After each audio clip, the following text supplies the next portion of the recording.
Just injury. Sam with the shoulder won't participate today. Henry with the knee and the ankle won't participate today. Cashman with the hamstrings won't participate today. And then limited will be Perryman, Quinnen, Ficken, and Vincent Smith. So those four will be limited. Hopefully with Henry, we'll get him rolling here later in the week. I think I said this the other day that he would probably miss today. So hopefully we get him going as the week goes on. So any questions? Adam, the Perriman being limited, did he aggravate something against New England? Yeah, it was a shoulder. So it's different than what he had before.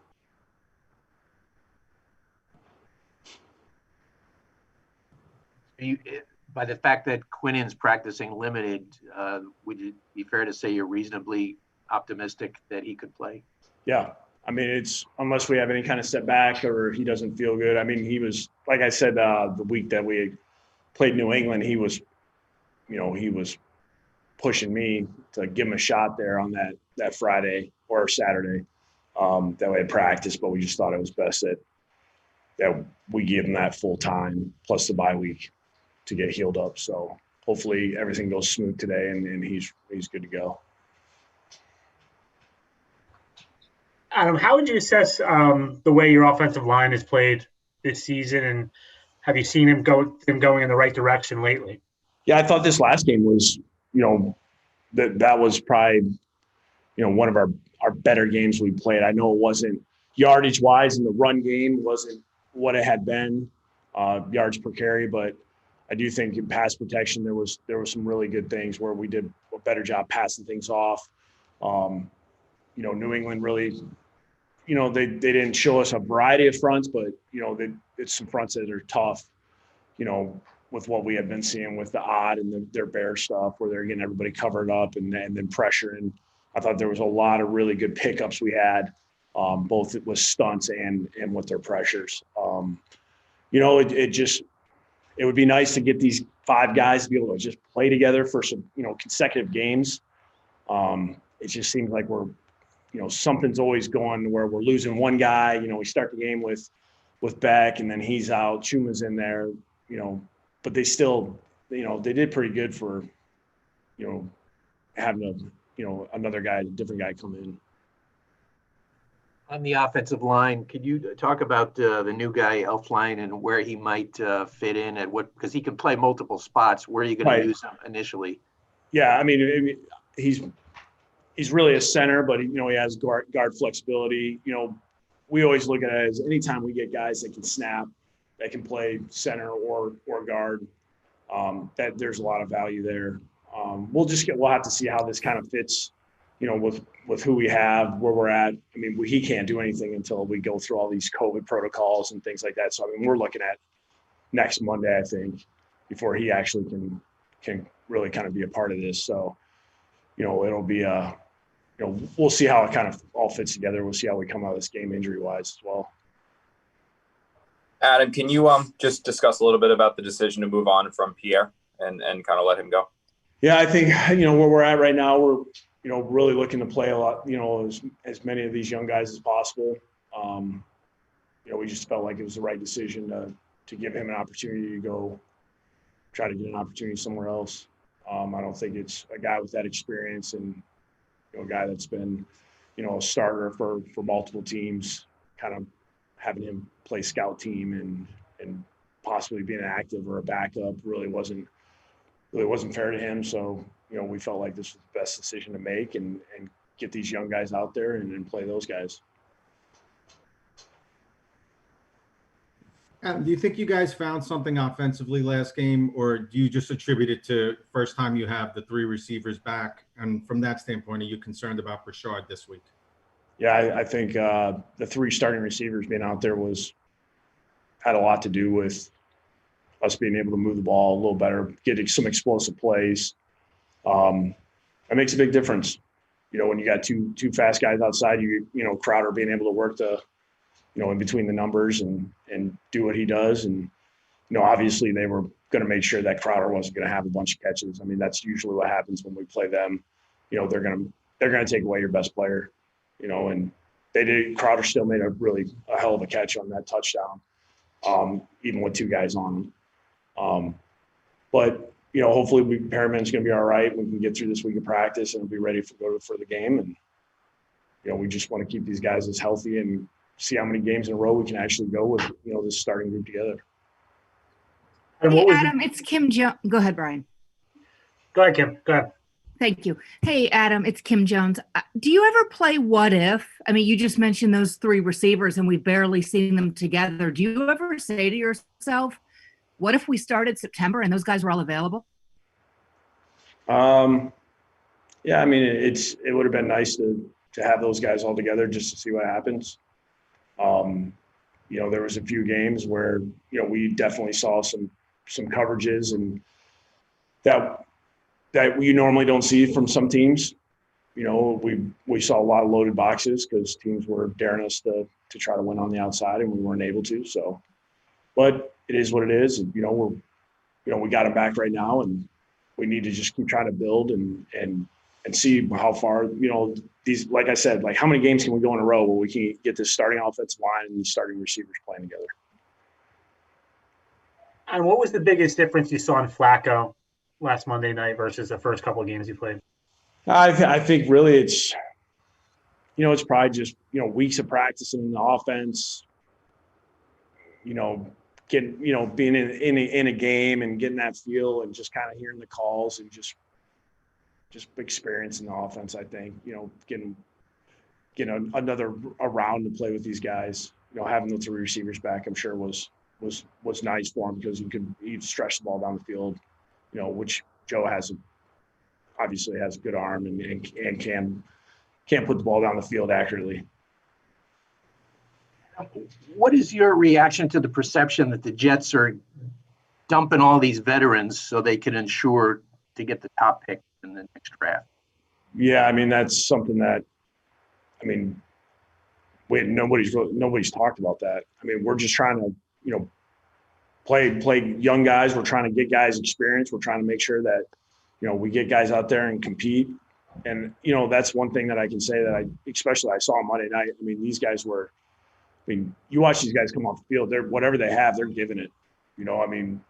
We just got to figure out a way to finish these games to where, we're winning the game. We got one more point than the other side.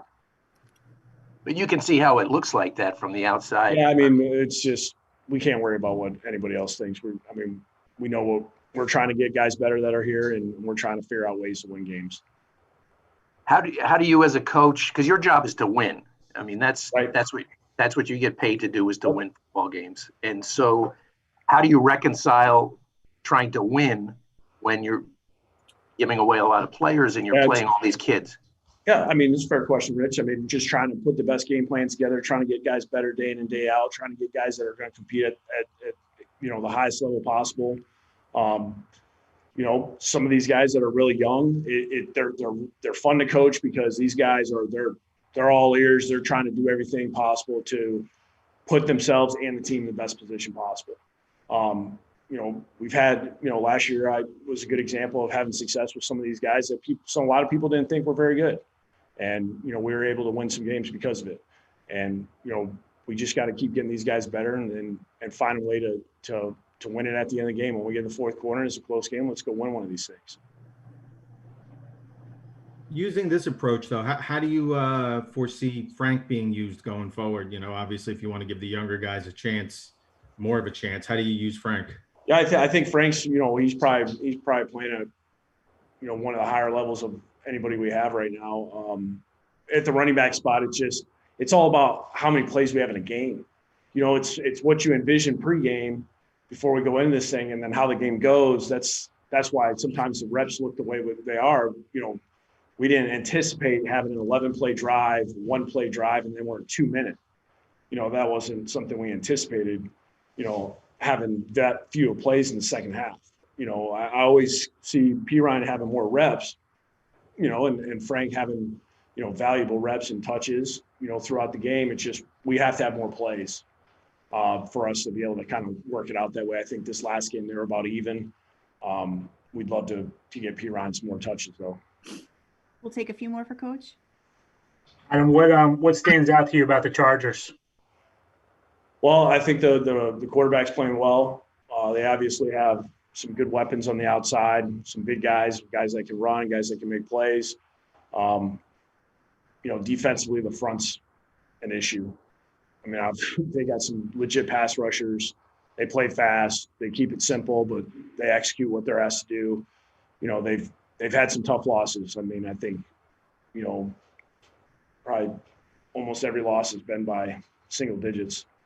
I think 6 of them have been by 5 or less. So, I mean, they've had some tough battles and come out on the wrong end of the stick on some of those. So, it's a tough team. We have to do a good job of making sure that we get to that fourth quarter and it's going to be whether or not we can stop them or we go and win it, in a 2-minute drive. So, I mean, this is a tough opponent. We're going out west and, we got to play a good football game. Has COVID changed your plans for traveling at all with going out west? You usually coaches think a lot about that and when to do it. Has COVID influenced your thought process? Yeah, I mean, we're trying to spend less time out there, leave a little later on Friday. We're still going to go on Friday, but we're trying to think, how do we spend less time in the hotel? So that's kind of what went into that thinking. Adam, do you think it's possible Sam has played his last game of the season already, that you don't get him back? No, I think, hopefully he gets better, sooner than later. But, I mean, I expect him to be back at some point. I don't know when it is, but, especially I talked to him yesterday and, I think he's feeling better. He's getting stronger. I think we just want to make sure that he's healthy when we get him out there. Adam, does your record factor into that? Like, hypothetically, if the record were a whole lot different, a guy might push to play or a guy might, almost insist on playing. Like, is there a thing about, like, what if I put him out there and he's hurt again? Yeah, I mean, last week after watching his reaction of when he wasn't feeling right, mm-hmm. I see him wanting to play. Okay. I see a guy that's really trying to push to put himself in position to go out there on Sunday. Okay.